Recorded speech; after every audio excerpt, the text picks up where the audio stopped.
வணக்கம். விடுதலை ராஜேந்திரன். கள்ளக்குறிச்சியில் விஷ சாராய சாவுகள் தமிழ்நாட்டையே உலுக்கி இருக்கின்றன. சமூகத்தின் விளிம்பு நிலையில் வாழுகின்ற மக்கள் இதில் உயிர் பலியாகி இருக்கிறார்கள். இதற்கான சமூக பொருளியல் காரணிகளை பற்றி விரிவாக ஆராய வேண்டிய ஒரு சூழலில் நாம் இருந்து கொண்டிருக்கிறோம். தமிழ்நாட்டை அதிர்ச்சிக்குரிய இந்த சம்பவங்கள் நடந்ததற்கு தொடர்ந்து தமிழ்நாடு அரசு இதில் தவறு நடந்திருக்கிறது என்பதை நேர்மையாக ஒப்புக்கொண்டு உள்ளூர் மட்டத்தில் மாவட்ட ஆட்சித்தலைவர், மாவட்ட காவல்துறை அதிகாரிகள், தொடர்புடைய காவல்துறையை சேர்ந்தவர்கள், இன்னும் சொல்லப்போனால் இந்த துறைக்கு உயர் பீடத்திலே இருக்கிற ADGP போன்றவர்களை மீது கூட நடவடிக்கை எடுத்து தவறுகள் நடந்திருக்கிறது என்பதை நேர்மையோடு ஒப்புக்கொண்டு அதை சரி செய்வதற்கான முயற்சிகளில் அரசு ஈடுபட்டு இருக்கிறது. இதற்காக விசாரணை ஆணையம் ஒன்று அமைக்கப்பட்டு உயிரிழந்தவரின் குடும்பங்களுக்கு உரிய நிவாரண நிதி வழங்கப்பட்டு தரமான மருத்துவ சிகிச்சைகள் அறிவுறுத்தப்பட்டு சிகிச்சைகள் அவர்கள் கிடைப்பதற்கான உதவிகள் வசதிகள் செய்யப்பட்டு 3 அமைச்சர்கள் அங்கே அனுப்பப்பட்டு உள்துறை செயலாளர்கள் நேரில் சென்று அத்தனை நடவடிக்கைகளையும் அரசு தீவிரமாக முனைப்போடு செயல்பட்டு கொண்டு இருக்கிறது. இதை நியாயப்படுத்துவதற்கு தமிழ்நாடு அரசு விரும்பவில்லை. ஆனால் இதை கட்சிகள் அரசியலாக்க விரும்புகின்றன. கடந்த நாடாளுமன்ற தேர்தலில் மக்களால் புறக்கணிக்கப்பட்ட அரசியல் கட்சிகள் இந்த பிரச்சனையை வைத்து மீண்டும் களத்திற்கு வருவதற்கான ஒரு வழி கிடைத்திருக்கிறது என்பதற்காகவே இன்றைக்கு களமிறங்கி பல்வேறு விளக்கங்களை செய்து கொண்டிருக்கின்றன. அரசியல் ஆக்குவதற்காக இதை முனைந்து கொண்டிருக்கின்றன. குடி போதை என்பது ஒரு சமூக பிரச்சனை. அது ஒரு அரசியல் கட்சியின் ஆட்சி மாற்றங்களால் மக்களிடத்திலே மாற்றங்களால் உருவாக்கிவிட முடியாது. சமூகத்தில் மிகப்பெரிய விழிப்புணர்ச்சியையும் சமூகத்தில் அவர்கள் சிந்தனை மாற்றத்திற்கான இயக்கத்தையும் நடத்தினால் இந்த பழக்க வழக்கங்களிலிருந்து மக்களை விடுவிக்க முடியும்.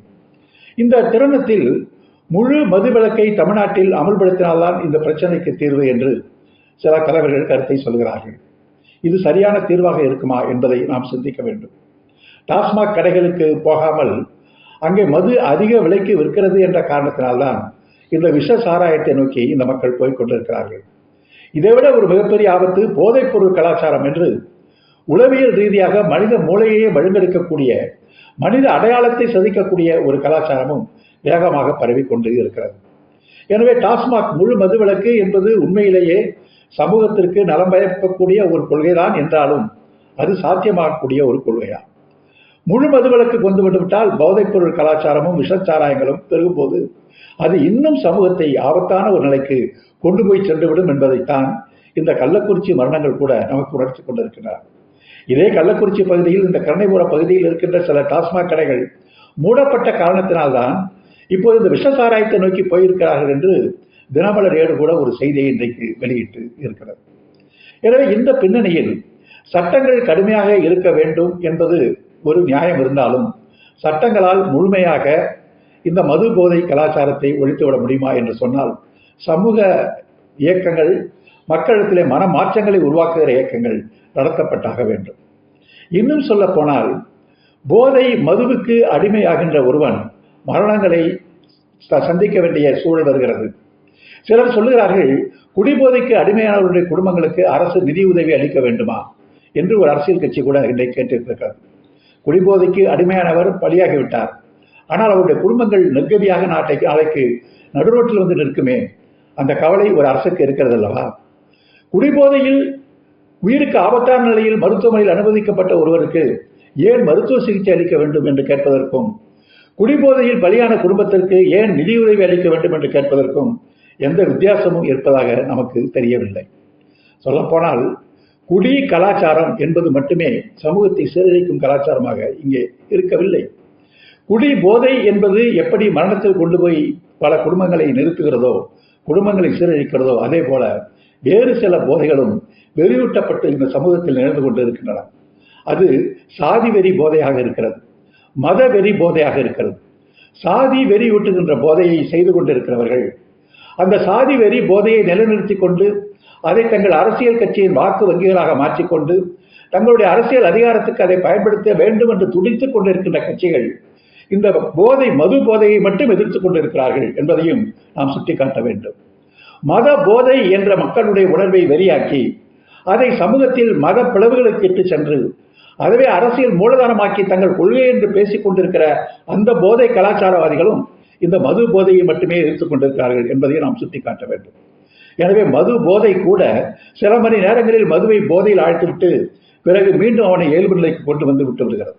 ஆனால் இந்த மதவெறி போதையும் இந்த தீண்டாமை வெறி போதையும் இந்த மத சாதி வெறி போதையும் என்றென்றும் காலத்திற்கு அவனை சமூக சீரழிவு சிந்தனையே நிலைநிறுத்திக் கொண்டிருக்கிறது. அதன் காரணமாக சாதி மோதல்கள், மத மோதல்கள், ஆணவ படுகொலைகள் அத்தனையும் எழுந்து கொண்டு இருக்கின்றன.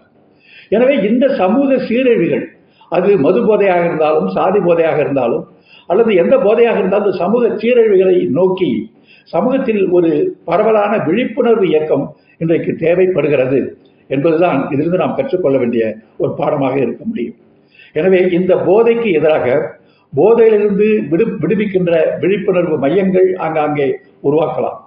போதையிலிருந்து இளைஞர்களை விடுவிப்பதற்கான மாற்றாக இந்த விளையாட்டுத் துறையை மேம்படுத்தி ஒவ்வொரு ஊரிலும் ஸ்போர்ட்ஸ் ஆக்டிவிட்டிஸ் இவைகளை தீவிரமாக கொண்டு வந்து மாணவர்களை அந்த வழியில் கொண்டு வருவது, இன்னும் அறிவியல் கருத்துகள், சமுதாய சமத்துவத்தை நோக்கிய கருத்துகள், சமூக நீதி பற்றிய சிந்தனைகள், சமூக கவலை பற்றிய உணர்வுகள், பெண் உரிமையை காப்பாற்றக்கூடிய சிந்தனைகள், இவைகளை பற்றியெல்லாம் ஒரு விழிப்புணர்வை உண்டாக்கி மானமும் அறிவும் உள்ள ஒரு சமுதாயத்திற்கான ஒரு சமூக இயக்கத்தை நடத்துகிற போதுதான் இந்த சாதி வெறி போதை, மதவெறி போதை இவைகளிலிருந்தும் மக்களை விடுவிக்க முடியும் என்பதை பற்றியும் நாம் சிந்திக்க வேண்டியிருக்கிறது.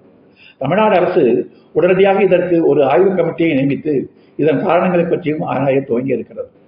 ஆக இந்த பிரச்சனையை ஏதோ ஒரு கட்சி ஆட்சியில் வந்துவிட்ட காரணத்தினால் அந்த கட்சியை எல்லோருக்கும் டோக்கன் வழங்கி போய் விஷ சாராயத்தை குடித்து விட்டு வா என்று சொல்வதைப் போல அரசியல் கட்சிகள் இன்றைக்கு அரசியல் செய்வதை மக்கள் ஒருபோதும் ஏற்றுக்கொள்ள மாட்டார்கள்.